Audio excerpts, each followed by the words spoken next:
తిరుమల కొండ మీద అది శుక్రవారం స్వామివారికి అభిషేకమైన తర్వాత స్వామివారి ఆశీస్సులు తీసుకోవటం అనేది నిజంగా చాలా అదృష్టమైన విషయం. నేను ఇక్కడే తిరుపతిలో పుట్టి పెరిగాను. ఆ రోజు నుంచి ఈరోజు నేను ఇంత ఎదగటానికి మరి భగవంతుడి ఆశీస్సులే కారణం. అండ్ ఈరోజు చాలా హ్యాపీగా అనిపిస్తుంది.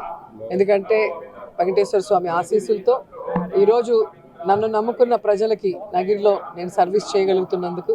సో రాబోయేది ఎలక్షన్ టైం కాబట్టి ఎవరైతే ప్రజలకి అండగా ఉంటూ ఇచ్చిన మాట మీద నిలబడి తన కుటుంబ సభ్యులుగా ప్రజల్ని భావించి ప్రతి ఒక్కరికి ఒక కొడుకులాగా పనిచేస్తున్న జగనన్న మళ్ళీ రెండోసారి ముఖ్యమంత్రి అవ్వాలి. అలాగే నగిరిలో నేను హ్యాట్రిక్ కొట్టాలి ఎమ్మెల్యేగా అని చెప్పి మనస్ఫూర్తిగా కోరుకున్నాను.